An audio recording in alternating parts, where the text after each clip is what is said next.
This is the Beesotted Pride of West London podcast, and this is day 8 of our Little World Cup tour. My name is Billy Grant, and I'm here.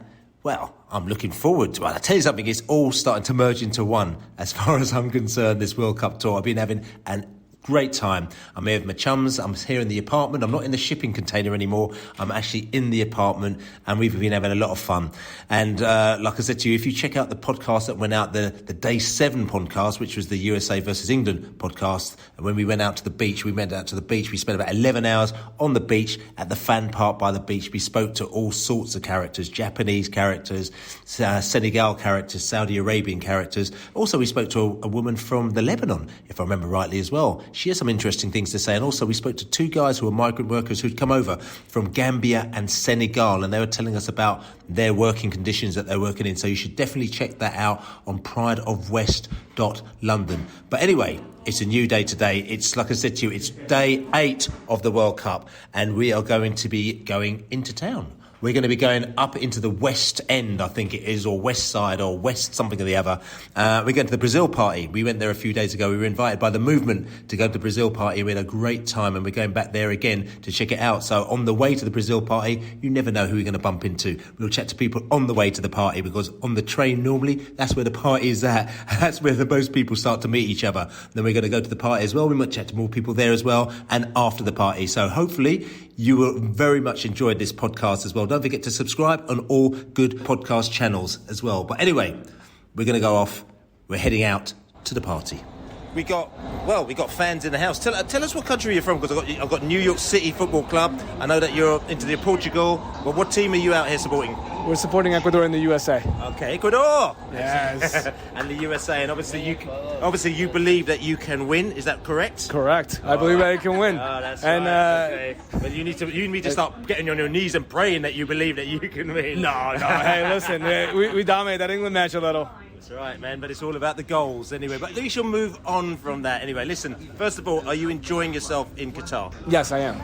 You were talking about this World Cup and saying how even though you're enjoying yourself, it's not quite the same as others. It is not quite the same as others. I noticed that it's way more to show off the country than it is for the fans. Like, for example, there's not that many souvenirs that are being handed around.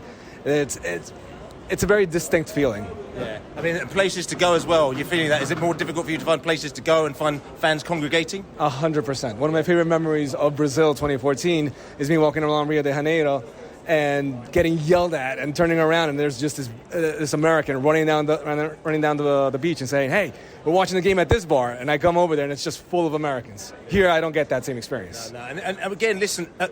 Each has to be. You can't have each World Cup by itself. So this is a different experience. But do you think that takes away from it? I mean, what I've been saying, I'm not trying to put words in your mouth, is that they've tried to control it by putting these events on, these fan parks and everything like that, which they think that people are going to enjoy. But we turned up last night and there was no one there in the fan park. I mean, there's people there, but it could hold probably about 10,000 people. There must have been maybe about 500, 600 people there at the most. And there's not quite the vibe, not quite the buzz. You haven't got people coming into the centre of town just hanging out in places and just kind of enjoying themselves. It is absolutely not the same as at other World Cups. I'm walking around downtown Misharib, and it's people just really going and coming. It's not really people just congregating. And along with the same free SIM cards, I get all those text messages that everyone's been getting now about promotions and go to this club, go to that club. It doesn't seem like they're just getting the fans going into areas. It seems more like they're trying to push fans in a general direction. The irony, we met you on the tube, on the train just now, on the metro, and this seems to be the place that you actually seem to be most people in this whole World Cup. 100%. 100%. This is where I meet most of the Americans in the city, actually. Yeah, and so we've decided, instead of getting taxis, we get the taxi to the station, so you just get on the train, because it's almost like there's a bit of a party on the train, isn't there? Yes, almost all my videos of fans cheering and congregating is through the metro stations. So listen, you believe that you can win. You've got a game tomorrow, a big game tomorrow against Iran. What do you reckon? I think we can win. I think it's about time we start scoring goals. I think Gio Reyna should be starting. Tim Weah should be at forward. I think we can do a good 3-1. And as I said, I am Ecuador, so si se puede. I believe we can also take down Senegal and have 2 teams in the next round. Okay, listen, good luck to you and good luck to your... What team do you support in the MLS? Near NYCFC. NYCFC. I'm Charlotte FC. We beat you twice this season as well. Yes, you know that did. as well. Yeah, yes, you know that. But it's an expansion team. That wasn't bad for an expansion team anyway. You know what I'm saying? Yes. But listen, anyway, enjoy yourself today, and maybe I'll see you in the next round. Yes, maybe we see each other again.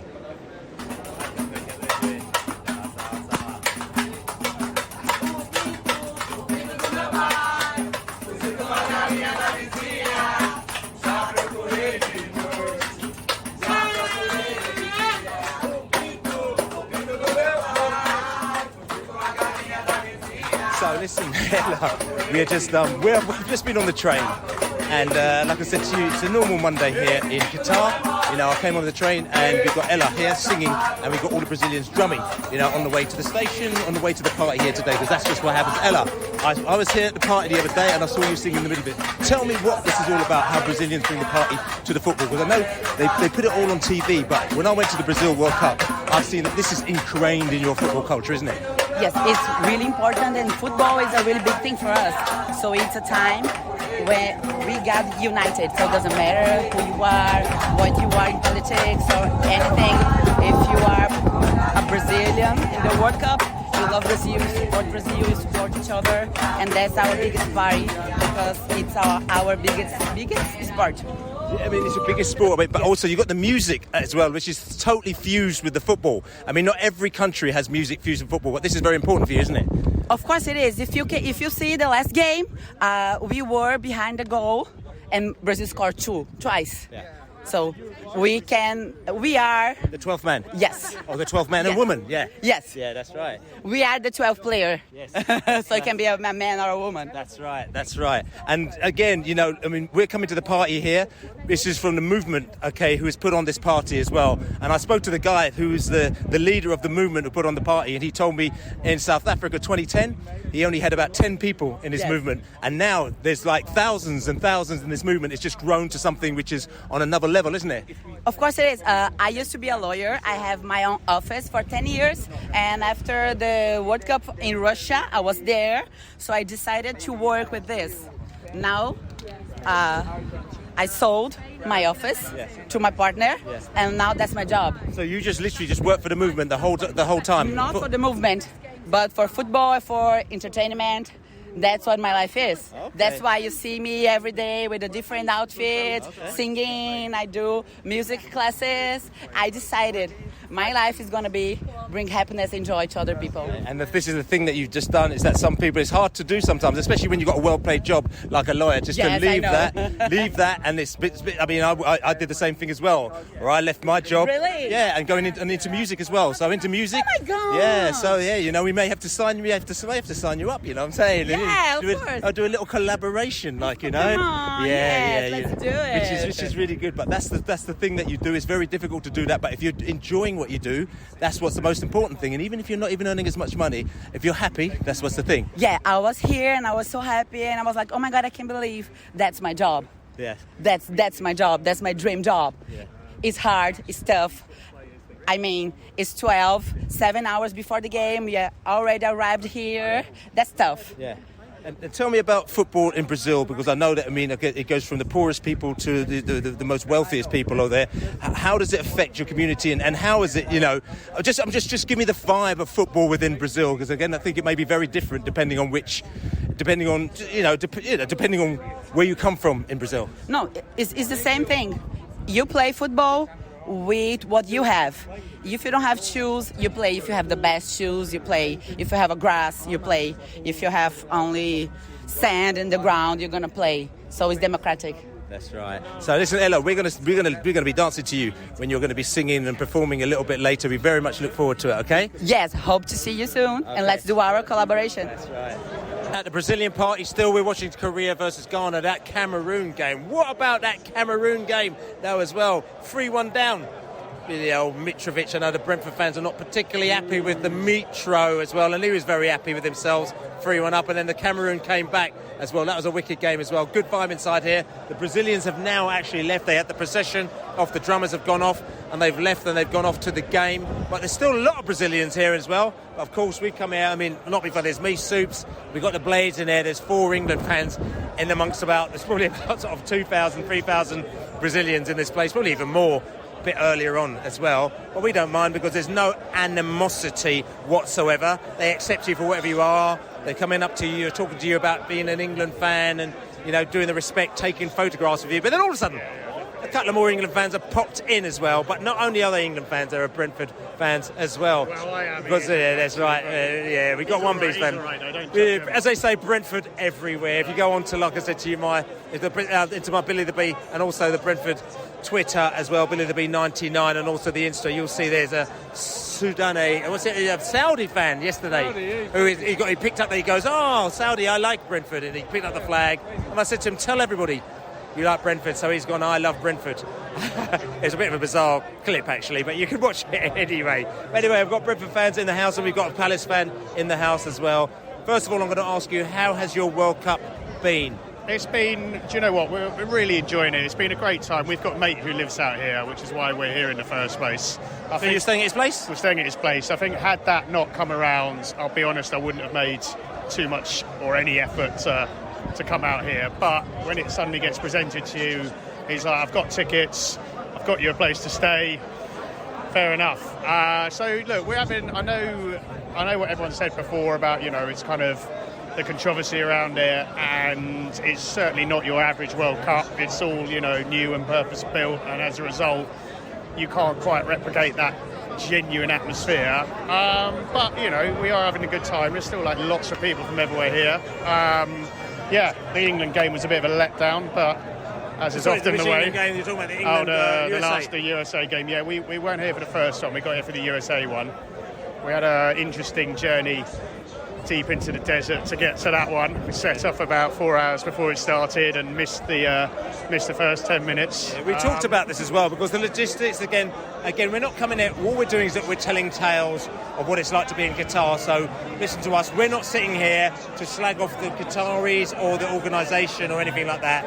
We will say things that are positive and also things that are negative about the whole thing, so that you can get a really good picture of what is going on in Qatar.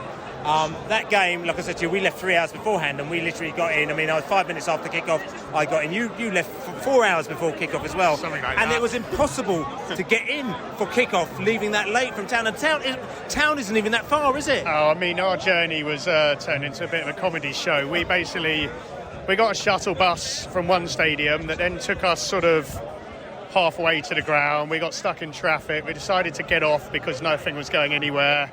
We then had to run through all these sand dunes. Another cab kind of picked us up, took pity on us. Some Chinese cameraman said, jump in my cab.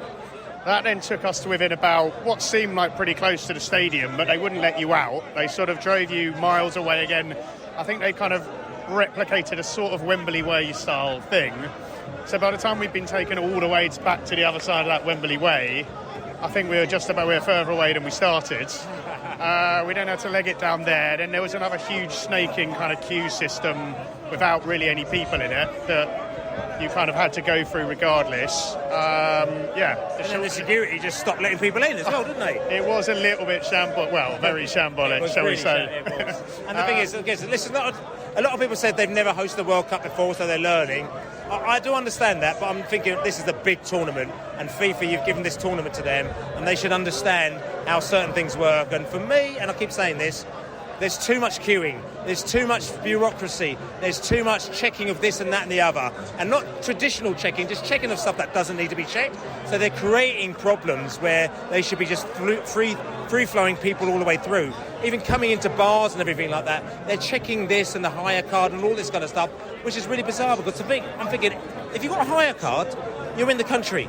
You need a hire card to get in the country, so why do they need you to come into every single place and check your hire card and have these enormous queues coming in while they're sort of checking X, Y and Z? And I know it's their culture, but it's just it's really bizarre. And I know that a lot of tournaments try to do the old, we're going to check people's ID against their tickets, and people that have never been to World Cups before got really nervous. We said that ain't never going to happen.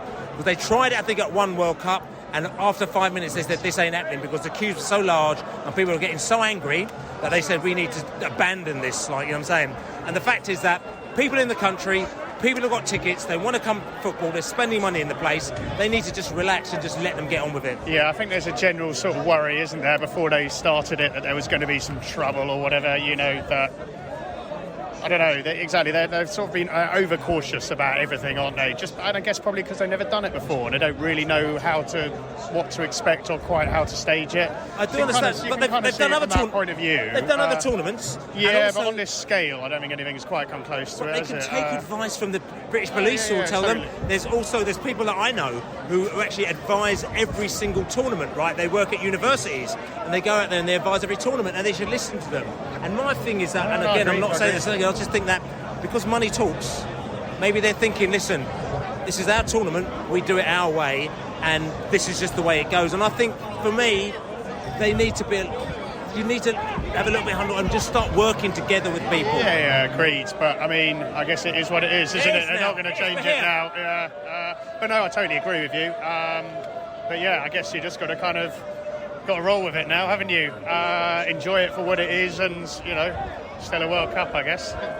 Brazil party here today. What are you saying? Oh man, it's pretty epic. I've lost my voice from all the singing and screaming at the England games, but it's going to be an amazing atmosphere in this fan festival. Like you said, there's thousands of Brazilians here, and they look pretty strong, don't they? I mean, they do. I mean, again, we're talking about the World Cup and not finding places to go, but in this place here, obviously this fan fest, the Brazilians have done this themselves. They found this venue, they've shipped the beer in from Brazil, they've got their people together, and they've made it happen. And it just goes to show you how fan power can work and how fans sort of kind of work almost against the authorities, in effect, to just recreate whatever is important to them. Yeah, absolutely. And I can't wait for kickoff, to be honest. I think it's going to be absolutely brilliant atmosphere in here. We're all Brazilian, I guess. It is. You've got to think, obviously, like 3/4 of the Brazilians already left this place. Yeah. So these are obviously the guys without the tickets. These are the guys without the tickets, and the guys and girls without the tickets, that is, as well. Yeah. Again, talk about your World Cup. Tell us, how's your World Cup been? Well, I think on a positive spin, I think any World Cup's an amazing experience. I was so lucky to be here, and obviously the weather's cracking, and there is a good atmosphere. You listen to the Brazilians singing now. The organisation has been chaotic at best, but you know what? We're here, we're in the sunshine, we're going to cheer the boys on tomorrow night, and it's been, I've loved it, despite all the problems. And not being, we're not, counting our chickens, but bring England to get through. So we're through to the 16s. I think it might be Holland or somebody else that we might be playing in the 16s. What are you saying? Because, forgetting about that last game, I've got a view on that game. As far as I'm concerned, I'm just happy that we got through. There's a lot of people moaning about it, but I think that he's gone safety first.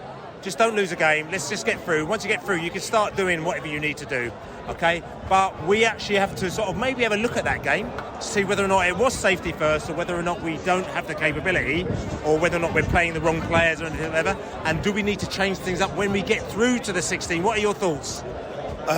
First of all, the Iran game was exceptional. That was a real joy to watch as an England fan, and we definitely wound the clock back for the USA game. You say safety first. USA had their chances to beat us. A bit of it is people not quite giving America the credit for actually being a pretty good team. I think there's a general view of it's America will beat them easily, but I think they're a lot better team than people give them credit for. They've got some good players. And it was a safety first approach, definitely. We should have beaten them. We should have beaten them. Why? Sorry. I'm going to ask you. Why should we have beaten? Because we said we should have. There is no should have in Brentford. As we know, we got this race. Teams like Brentford, so I said teams like USA. We should be beating teams like USA. Is that right? I just think our squad's far deeper and far better than their squad. We've got such talent going forward, which we displayed in the Iran game. Okay, but I follow MLS football massively now, at the moment now. So I follow them, and I'm watching all the MLS friends and what they're talking about, and they're like laughing, saying, about Britain's, midfield, England's midfield, and certain players, they're plucking them out, saying this player's worth, X amount of £1 million, and they're basically saying that we destroyed you in the midfield. So I know there's this whole of our team is much better, but surely there's two things here. Your team is only valued by how someone is going to play for it. So if you've got Newcastle paying £60 million for a player, or Tottenham paying £60 million for a player who may not be worth £60 million, you'll turn around and think, well, because we pay £60 million and that team like the USA have got players who are only worth £5 million, we should be better than them. But at the end of the day, surely it's about what you do on the pitch. Oh, absolutely. I mean, you just have to look at the Saudi Arabia and the Japan games. Perfect examples how a team that should have lost didn't, you know. And that's what the World Cup's all about. It's about these surprises. But on paper, England had a better team and should have played better than we did. There's a lot of questions, I think, as to why Foden didn't play. I think with a game like that and the way it was panning out, surely someone creative like him was needed, and it was a bit of a mystery as to why he brought on Henderson instead of Foden. But again, maybe it was just that make sure we don't lose at all costs mentality, get the point out the group, and then approach things differently in the next in the knockouts. So I'm going to ask you, just coming away from England and the football, what have you done here which you've gone, that's different, or I've really enjoyed that, or you've seen something which is kind of like, wow, especially as you're saying with a local? Tell me, anything. Well, we saw a lot of the desert on the way to the game the other night. I think for me the food's been a bit of a revelation. You know, I've really enjoyed it. I mean, this baba ganoush and the hummus and the kebabs and yeah, I've loved the eating experience, quite honestly. Did you go to is it Arab City or there's a place called the Arab City or some other place which Davo from Birmingham, there's a blogger from Birmingham City called Davo who came out there and he went to this place called Arabian Nights it's called, and he went there for the Morocco game and he said it was going off, it was wicked, like, you know, which is an area which was like, you know, full of like loads of different areas. They had a big screen up there as well. It wasn't official FIFA, so that's what gave it a little bit more of a vibe, because it wasn't like you have to go here. And he said it's really weird. There's no alcohol there, but he said it doesn't matter because it was about the vibe. So you probably didn't check that out. No, we haven't been there yet. We did go to a music, it's a bit like a rave the other day. And what I found really interesting, things that people were worried about before they came out here, there was 5 or 6 openly gay guys having a great time. No one was giving them any trouble. They're pinching each other's asses and all sorts. Very obvious. No one was giving them any problems. So that was interesting. And there were lots of people who were extremely drunk, and no one was giving them any issues either. So anyway, there's some big DJs playing. That was a good night. Generally, like, very friendly atmosphere. Like all kind of local people you chat to are, you know, generally welcoming and friendly, just good people. And I think you kind of got to remember it was a kind of corruption in FIFA that landed, you know, that gave it this work. It's not the general people who are here, who work here, you know, all the guys who help to put it on. They're the kind of, you know, it's a bit unfair to be sort of having a go at them, if you get me. And your point is exactly my point. I'm not sticking up for any corruption or anything like that's gone on, or the Qataris or anything like that. But my point is, I said this when I watched the FIFA documentary the other day, and I looked at it, and it was so obvious that, you know, it was FIFA who were corrupt. Allegedly, I'm going to put allegedly in here because I don't want us to get sued. You know what I'm saying? But there was a lot of allegedly going on with FIFA. Actually, how this tournament came about. And it was them that opened the doors and closed the doors. They're the one that could have said no Qatar. They're the ones that said no to Russia. They're the ones that could have said no, we're not happy with what's going on. We're not happy with the human rights and this and that, the other. And you need to maybe change things, or maybe come back in 12 years or 14 years' time when things have changed. But they didn't, okay? And to me, that's how business should or shouldn't be done. I say the same thing about the Premier League, where at the moment now the Premier League is all over the place, where if they had put in certain rules into place, we would have been moaning about certain things about the Premier League now. But the people that put it together, they allowed these things to happen, and now it makes it very difficult to reverse. And that's the whole thing again. Exactly. And same thing out here as well. So I'm glad that you've said that. Oh, yeah, well, I mean, I don't know what more to add. It's that is what it is again, isn't it? There's nothing we can do about it, but it's just a real shame that, you know, it's come to it, I guess. But, you know, we're here now. Enjoy it for what it is. And I'm just going to ask you, how long are you out here for, and what are your expectations? We're here for the Wales game, and then we go back after that. I think after the USA game, expectations might have been dampened slightly. If I'm honest, I think England, although our defence has played quite well in the first 2 games, I don't think we've quite got the defence that's really going to take us all the way. We've got some very good players going forwards, but I think when it really comes down to it, we're going to fall a bit short again. I'd say realistic. We got a goal. And there you go, Ghana. Yeah. Properly's right in there as well. Ghana are in there. They've just scored a goal. You heard the cheers from the Brazilians and from the Brazilians, because there's only Brazilians in here other than us. You know what I'm saying? So all the Ghana fans are going absolutely potty in the place there as well, which is all good. But sorry, coming back to what you said. Yeah, I mean, again, not to be pessimistic, but I can't honestly see us going past the semi-finals. I think that'll be a best case scenario, quarter-finals, semi-finals at best. But we'll see. You never know. Fingers crossed. Let's see. Yeah. Come on, the Bees. So we're here, Brazil party. Yeah, we just seen the mate. We have got the Ghana. They did it. They did it today as well. That game, it was a yin-yang game between them and South Korea, but they got the results in the end again. The Brazilians, they've all gone off to their game as well. Still quite a few Brazilians here. The locals are going to start coming in here. 900 Park is it's called in the West Bay, I think it is, of Qatar. Another part of Qatar as well. It's actually quite a good vibe in this place. We've been here before. Like I said to you, very different now. The Brazilians have gone with their singing has gone, but we still got characters in the head.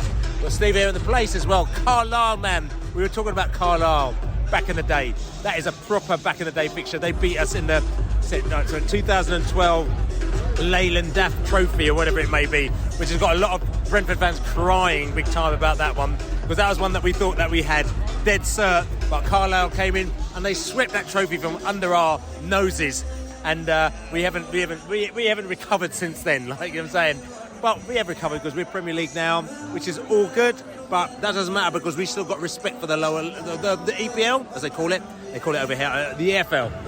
I don't do them acronyms. I call it lower leagues. You know what I'm saying? the football league. That's what you call it as well. I love the football league, as you know.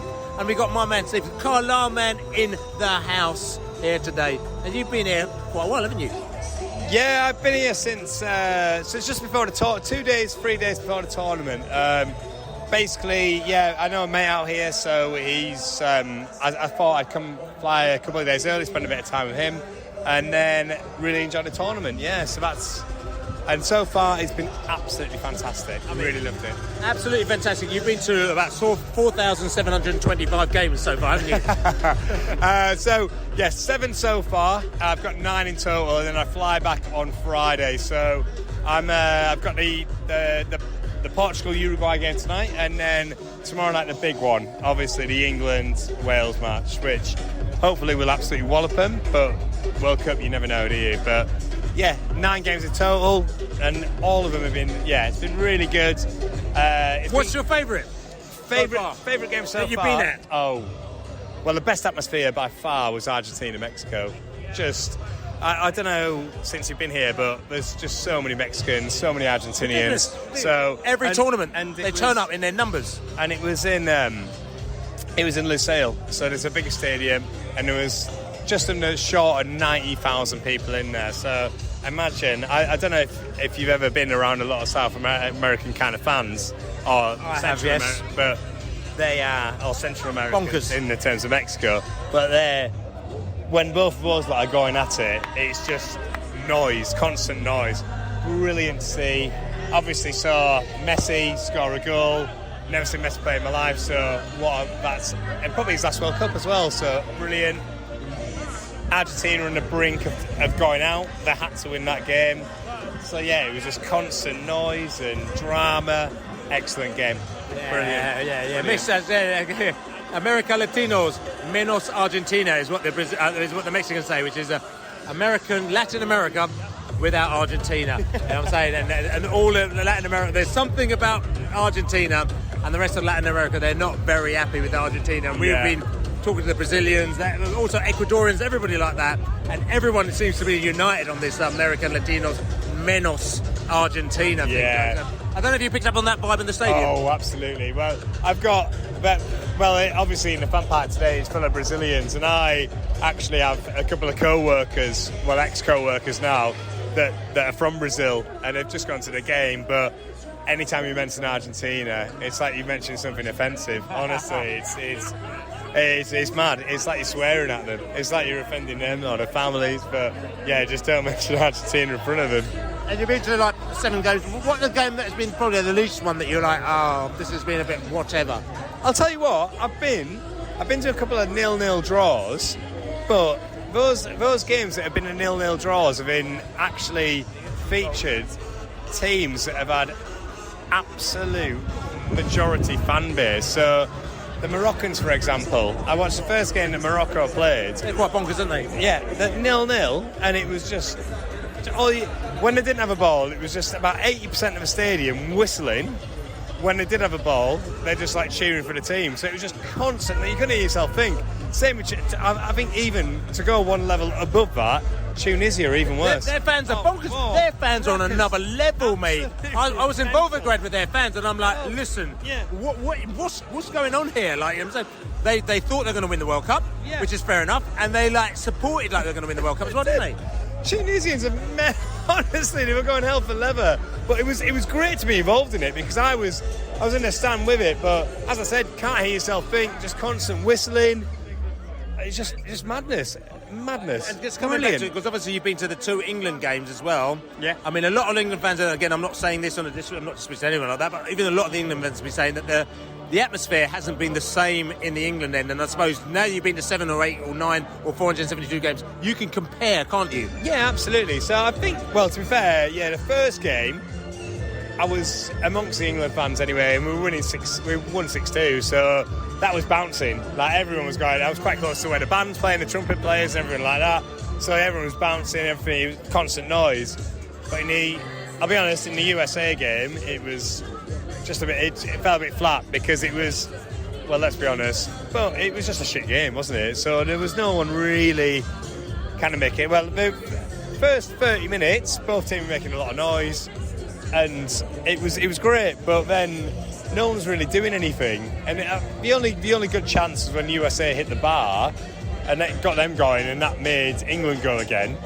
They believe that they can win. Apparently, is that true? Well, I believe that they can win. They believe that they can win. Yeah. I believe that. Sorry, I know. Sorry, carry on. I'll tell you what. I've met a couple of American fans here, and honestly, they're absolutely deluded.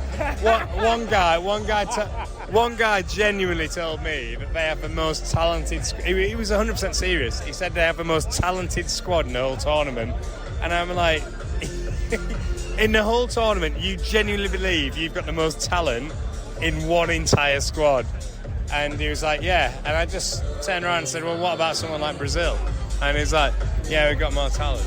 And he was being serious. I'm like, it's just American. That's American vibes, though, isn't it? They think they're number one in the world. But it's also listen. People that listen to this podcast a lot, I'm devil's advocate, man.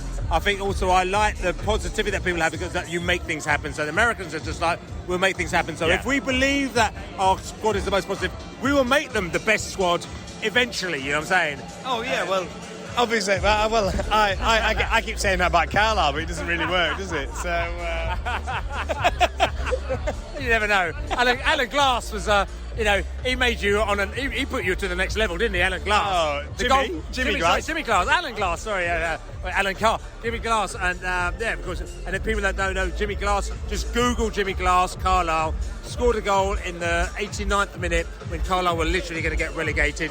It was absolutely legendary. The days before the internet and Twitter and social media, we just heard about this by word of mouth and seeing it on the thing Stelling on Sky TV or something like that. It was like bang! All of a sudden, that was amazing, wasn't it? Oh, unbelievable! Well, the guy was brought in because the keeper was the keeper was injured and they were in a relegation battle to go into non-league football. So they got the Jimmy Glass, who was I think he was like the second or third choice keeper for Swindon, because they needed a keeper of desperation. There's only 3 games left in the season. He only played 3 times for Carlisle, and in the last game they had to win. And in the 89th minute, he went up for a corner. They needed a goal. Jimmy Glass scored it, so he's got 3 appearances, 1 goal as a goalkeeper. So. And then he kept him up, stopped him going to non-league football. And if you go to the Manchester National Museum, there's actually an actual section in that museum which will tell you the story about Jimmy Glass. That's right. So listen, it's been great chatting to you. I know that you have to shoot off because you're going to another match very, very soon. But I'm going to just ask you a quick question. This tournament, listen, I know you obviously support in England, but you've seen a lot of matches and you're very open-minded. Who do you think that the final is looking like it might be between? I'll tell you what, France are looking great, and the Brazilians are looking good. Obviously, Brazil haven't played just yet for the second game, but first game they look really good. I think they're on both different sides of a draw, so that would not surprise me if it was France-Brazil. But I'll tell you what, France will not want to play England, and England won't want to play France, but that'll be one of those games where you can potentially win. So, do you think Gareth might be doing some sort of tactical kind of shenanigans where he might be thinking, how can we... I mean, it's a bit difficult because France, the last game, you know what I'm saying, it's like you don't quite know where they're going to finish now. But before that, you think he might be thinking, shall we try and finish second? Like a lot of people thought that he tried to finish in a certain position in Russia to get a weaker draw. Do you think we might be doing that, or do you think no? No, I don't think so. I think it was just a bad day at the office, really. I'm still behind Southgate. I think he's really... I genuinely think what he's done so far has been brilliant for England. But still, if they finish second in the group, they've still got to play teams like Holland, for example, which are not a bad... I'd back us behind Holland, against Holland, sorry. Yeah. But again, then I can't do the calculations now, but I'm not sure who we'd face next round if it was that. But I'd rather go against someone like Ecuador, Senegal. Ecuador! Well, they'd be good. But I'd rather go against someone like that than Holland, for example. And then you've got to beat the best to go to win the cup anyway, haven't you? So you're going to have to face someone decent at some point. So get a couple of good results behind you, then face someone good. That's how I'd want to do it. Come on, England. Come on, England! So we're here still in the fan zone. We've been here for about 45 days now. You know what I'm saying? Now we've been here, I don't know. We've worked out that we're gonna, if we do the full Monty, we'll be here for 11 hours in the Brazilian fan zone. The climate has changed a little bit because a lot of the Brazilians have left to go to the game, and more people have come in. And like we've got a couple of Germans in the house here now as well. And we've got a couple of Germans. And tell you something, just tell me, what's your name? Matthias. And where are you from, Matthias? Southwest Germany. Yeah, so whereabouts in Southwest Germany? Because we know Germany. Kaiserslautern. Kaiserslautern, like, you know what I'm saying? So you and what team do you support in Germany?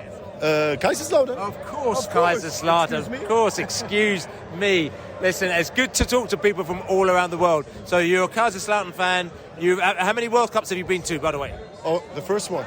It's your first World Cup? My first one, man. Oh, man. I'm looking at you. I'm thinking that you as a proper old schooler, but it's your first World Cup. No. 2006, we didn't go. Of course, we're living in Saudi Arabia. Yeah, so you live in Saudi Arabia, and you didn't even go home for your World Cup? Absolutely no. Why not? Vacation. There was a problem with vacation, to take vacation. Well, you weren't allowed to take vacations. Yeah, not allowed, but it was not planned. It was not planned this time to do the vacation. So you fluffed it, didn't you? Exactly. Yeah. Okay, so listen, but you didn't fluff it this time because there's about 75 yards for you to come across the border from Saudi Arabia to come to Qatar this time. So there's no way that you would have fluffed it this time. I'm going to ask you the first question. How are you enjoying it? I'm enjoying it a lot, about meeting people from all over the world. I'm enjoying the hospitality of the Qatar people. And I'm enjoying also the basic arrangement of the World Cup itself. In terms of safety, in terms of safety, managing the people, fine. Okay. I'm enjoying it. So, I mean, this is like it's almost like you're saying something shrouded to me. Like, you know, it's like you were telling me something without telling me something. So what did you tell me in what you said there? Okay, there are some points where I would say that this is not really related to a good World Cup. We have talked about before that, about meeting the fans, meeting the German fans, meeting international fans for what do you call it, a normal timing on the TV, on the fan spots. Of course, Qatar is, controlling the things a bit different than in other World Cups. So that's quite a bit of an issue. But as I'm here today evening, I see it's possible, but you have to search for it and you have to sneak in through Doha to find these places, you know. I mean, this place was organised by the Brazilians, so the Brazilians did this independently. And they've got this, even though this place does other events, but this is done independently. And I think this is what the difficulty is. And I'm not putting words into your mouth. Is that the spontaneity is being taken out of this World Cup, whereas normally, I went to the German World Cup, and we come out of our hotel and all of a sudden I'd say to my friends, where are you? And they're in a bar, which is the oldest bar in Nuremberg, with people wearing traditional dress, and they're pulling pints, and they've just decided to find this bar. They haven't gone to like the fan zone or to the centre. They've just found some really weird, peculiar little place where they're just hanging out there, and everyone finds their own little zone, which makes their World Cup home. But for here, they're directing everybody into these very corporate places, which, listen, we're enjoying ourselves here, but it takes away from the individuality of the World Cup. Absolutely. That's actually, of course, it's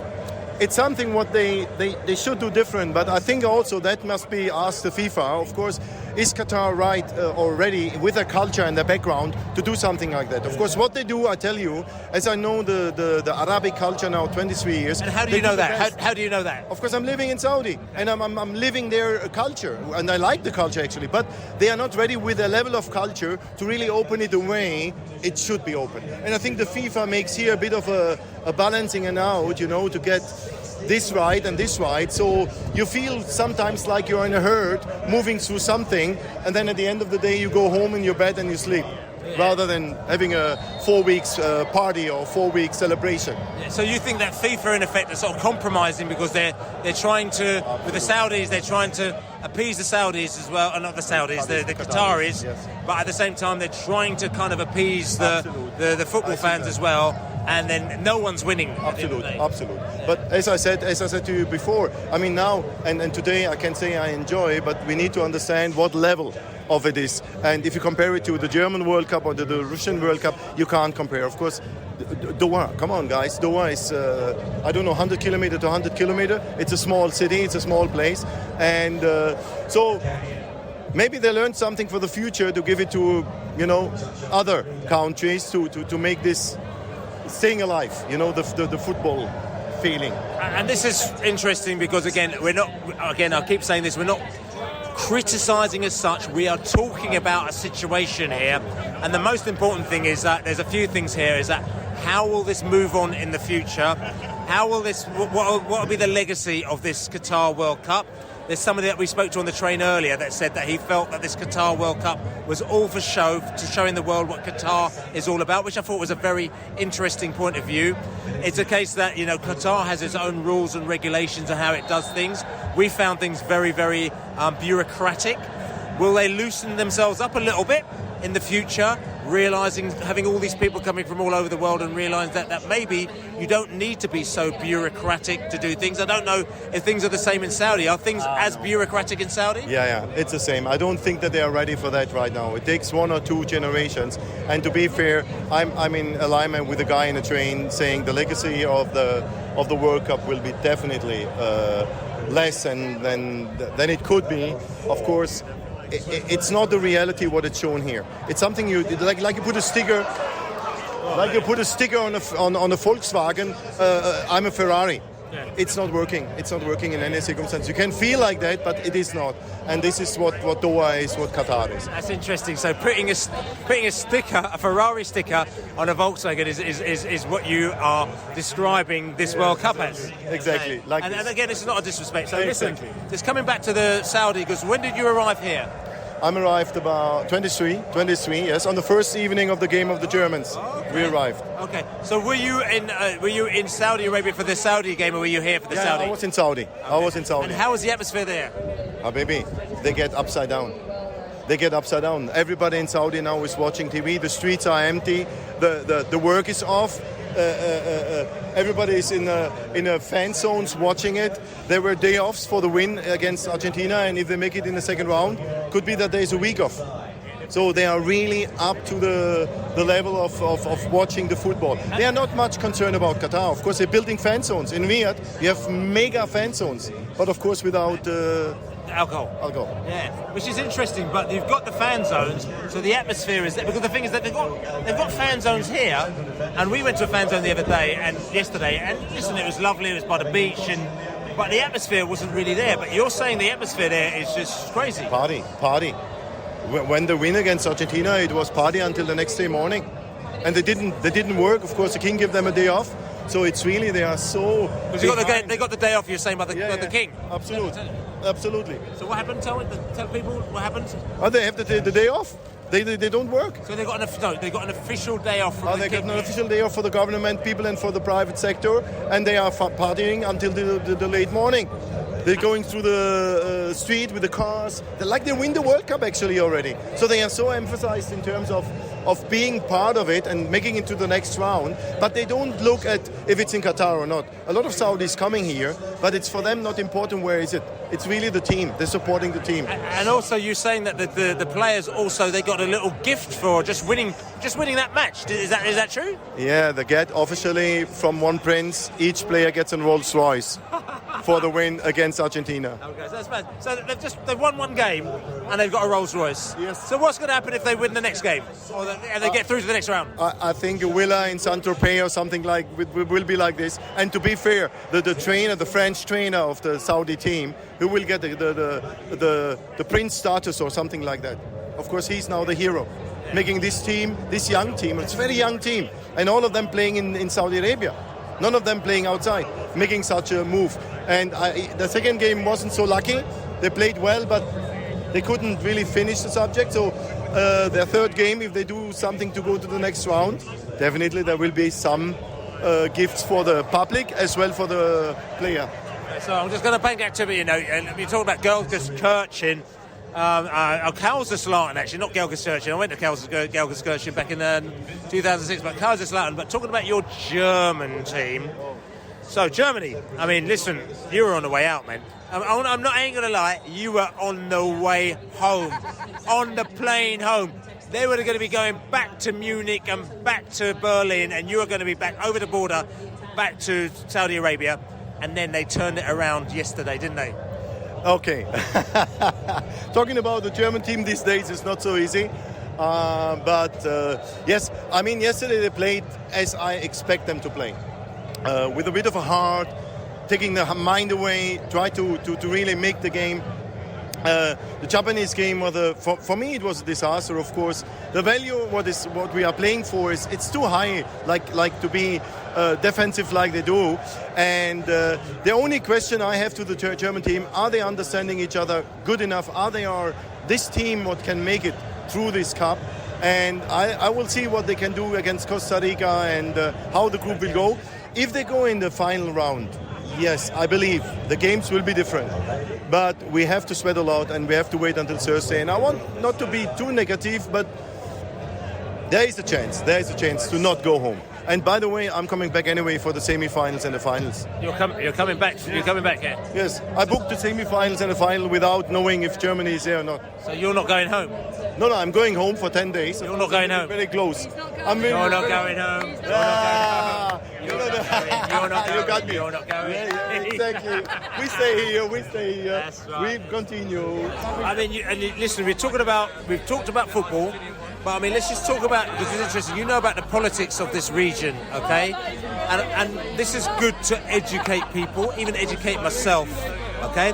And also, this is also your opinion, so it's not saying that we are rejecting opinion of anybody on here, but I'm asking you, as a person who lives in Saudi Arabia, about what's going on here, because it's very interesting to let people know, because there's a lot of things happening. I mean, I'm just talking to my WhatsApp group, and they're talking about a number of people that they know. Some people are saying there's a number of their friends who are not even watching a minute of the World Cup because they're boycotting the World Cup. Now, my thing is I do understand and I appreciate people and they've got all their own opinions. I don't understand what a boycott of watching the World Cup on football or not watching on football will do, other than maybe making you feel better because you're not actually affecting anything in the world. For me, I'm always used to knowing if you have got an issue with something, I'll always hit the streets. I'm always in a demo, 100,000 people walking down to South Africa House. Literally, we've taken over South Africa, we've taken over Trafalgar Square with the police and everything, all the malarkey that's going on there. You know, marching and making your presence felt. All this kind of Facebook liking things and saying, yes, that's my demonstration. I don't get that nonsense, because that, for me, people have to show and to make a presence, to do a demonstration takes a lot of hard work. To demonstrate against, if you're not happy about Qatar, means more about you just moaning at somebody if they're going to the World Cup or getting on Twitter and moaning about it. That's not a demonstration as far as I'm concerned. I'm just coming back to you now. What is your view? Because you've lived here for 20 odd years. You've obviously understand the environment here, the countries, how it works, the politics between the regions. Just give us a short explanation of what's going on. Okay, let's say what I said before is it's clear that the region is a very rich region. And why the region is so rich is about the Western world needed the oil, needed the gas, make these states very powerful, okay? And I'm a bit worried of seeing that the development in the region is going on by money, by buildings, by streets, by infrastructure. But is the culture ready to take this power, to really leading an international movement? That's my question. Of course, you can give the World Cup to Qatar, and they may spend 200 billion and more to do it. But the question is what they will do with this power. And here I'm having my concerns, of course, the cultural, bandage onto the Arabic world, the Saudis, the Qataris, the Omanis, even in Dubai, they're living from the tourists. They are not able to really leading an international management. Why? And why? Of course, the culture is not allowing it. The culture would say international management should be on an Arab way, should be on a Muslim way. And that would be the question, is it functional? Of course, in Europe, each and every government is away from any religious issue, any cultural issue. A government is neutral on governing a country. And this is not happening in these countries. And if so you're saying because religion is very much ingrained in the way the country is run. Call it culture plus the religion. Of course, the culture is for me the major subject. The culture is covering the religion. But we can also compare it to China or India. I'm working with a lot of Indian people. So I visit India several times. And these countries are not ready in terms of their internal development of people, okay, and mindset to really take a lead in the world. That's my biggest fear. Is this because they... And I'm asking the question, because you don't think they understand the rest of the world? You think it's because they're trying to instill whatever they do, like they say, this is the way that we run here, so you have to run there. There's no flexibility, because for me, the flexibility is not as great as it could be. Absolutely, that's a very good point, makes my explanation even in a good direction. Of course, when we take, for example, that Qatar in the last minute forbidden the beer around the stadiums, my question is why? What was the reason? Was it that they cannot manage? They can spend 10 million more or 1 billion more to get more security and more health and safety management around. They could do it, but they did it out of a cultural reason. And I am living in Saudi 23 years, and I'm still knowing that I cannot express myself 100% on the street as I like it. And I don't mind. I'm okay as a person. But if I have to be for Germany or for Europe or for the world, to speak for the world, you need more open. You need more to be more flexible. You need to be more agile to take these changes. And I think Doha shows that Qatar shows in some circumstances, they couldn't take the changes. You know? They couldn't take this approach of the Western FIFA World Cup moves, you know? And that's what is my question mark behind all of this. Okay, and I understand this, and I'm going to be devil's advocate here as well. I'm just saying that, okay, listen, the world's a big place, and the Western world has run a lot of things, and they're doing things their own way. And, maybe, Qatar and the Middle East are saying, well, we also have our own way. Why do we have to bow down to everything that you do? Sometimes if you're coming to us, maybe you have to do things our way, and you have to bend towards our way. Okay, then we get quite political, of course. If you see these people moving to Europe, they can't understand our way. So if I say that the Western way of life should be, when you're making a World Cup where the whole world is coming to your house, you need to be able to take it. You need to have an English house, you need to have a German house, a French house, a Brazil house, Uruguay house, you have to have a USA house. But honestly speaking, what they're doing here is not that what I would expect to be done. What they're doing? They try to streamlining it on their rules, on their house only. It's a Qatar house. And this is a bit of a problem. If you're inviting all the nationalities, make sure you also contributed to the nationalities and the nationality needs or questions. Okay? To go to a single house to remove your shoes is one thing. But to go to a country as a guest and coming from all over the world, it's quite difficult, you know? And that's something where I'm not saying they can't do it, but they need more time to learn it. So to give this to them is maybe a test run and to see how they can manage. But in future, maybe the upfront work must be a bit more in terms of how they want to do it in future. Different against the world, against visitors. What you're talking about is belonging. It's talking about what a country is all about. About, you know, everyone, you know, even England, they're talking about, you know, whether or not England has lost its identity. You know, and it's about identity within these countries now. And what would you do to have the balance between actually getting more success and keeping your identity? And I think these are kind of some of the things that you're talking about here. You know, with Qatar, can Qatar move forward and become a successful country without losing its identity? Maybe Qatar is trying to keep its identity, very much so, whereas other countries like Dubai have lost their identity, and Saudi, I can't say about Saudi, you know more about that, but you tell me about, because you think that you would never have given Qatar the World Cup. No, okay. I'm personally, if I'm in the FIFA in this gremium and to vote for it, I would say no, not at this time. But as I see what they have done, and I said it before, they had done basically a good job. But what we're talking about identity, that's what I visited Dubai several times, and I have never found a Dubai citizen who can really tell me that he's happy living in his own country.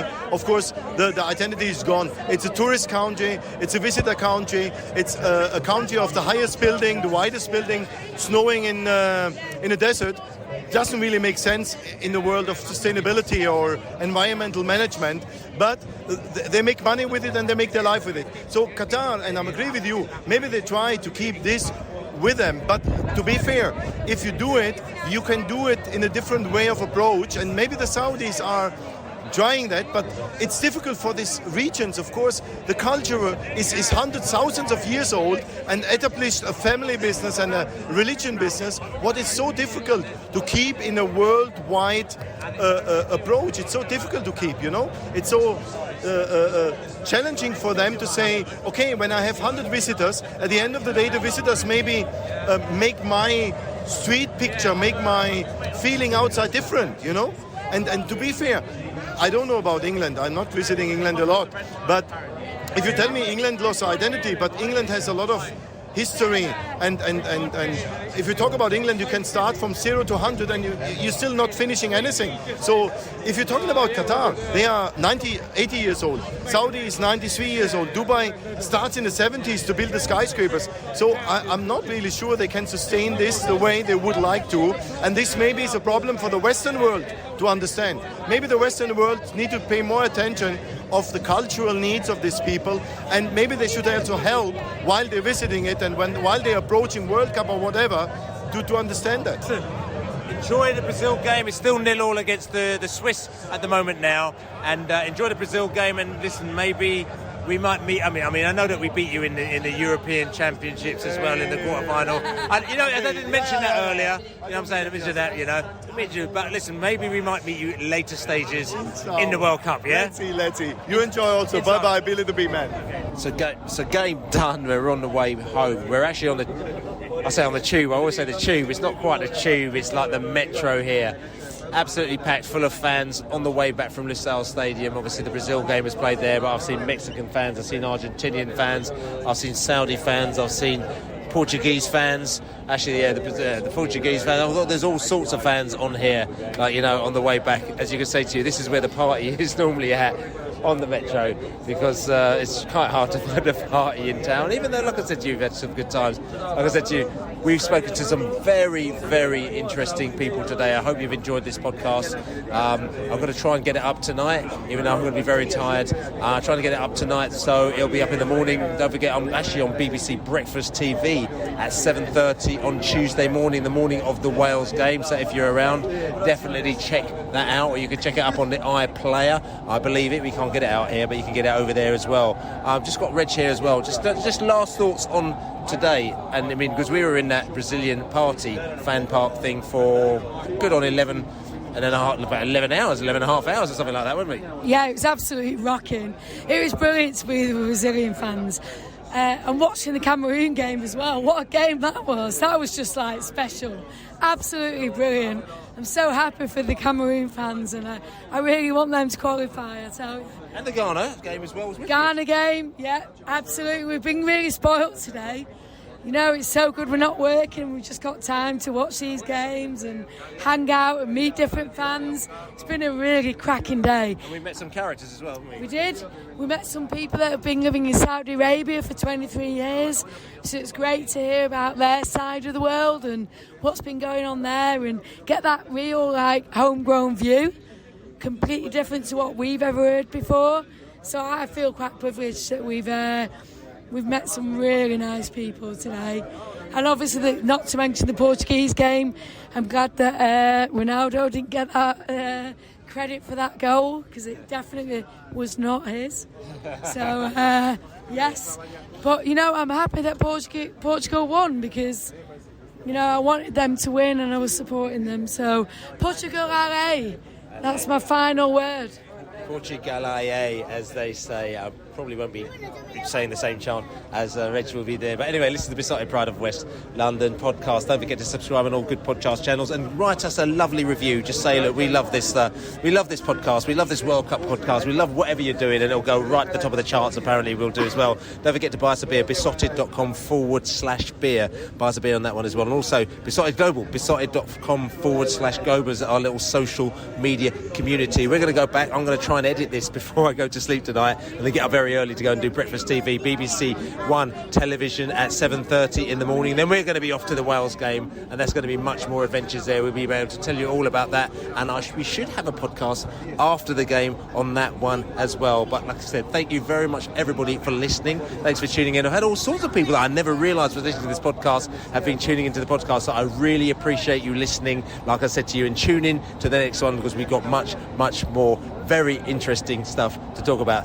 And as I say, we've got Wales coming tomorrow. As I say, come on England. Come on England. Come on England.